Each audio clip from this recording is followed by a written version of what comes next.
Earlier this week, we lost our first New Mexico child to this virus. And tonight we have learned so much more about that special boy who was only 12 years old. Aedan Selph has a lot to share about him. Aedan Selph. You can see that big toothy grin, and that's how his family wants him to be remembered. An amazing, resilient little boy with a memorable laugh. He passed earlier this week. It doesn't hit you until it happens to your family. Evelyn Wolf, Aedan's oldest sister, is now figuring out funeral arrangements. She says these pictures remind her of the many laughs they shared together. Hey, Bubba's. Hello.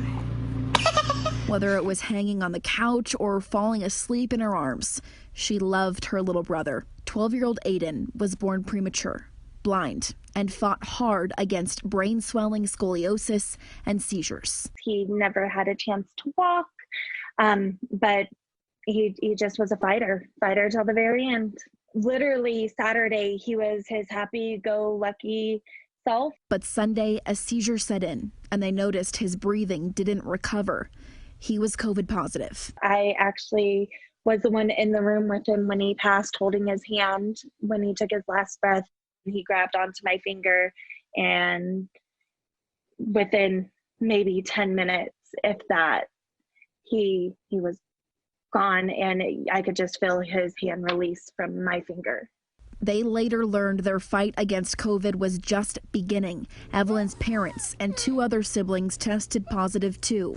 This isn't a joke. This is definitely something serious. And my dad literally went to work to supply for his kids because he is an essential worker at a store, and he brought it home unknowingly.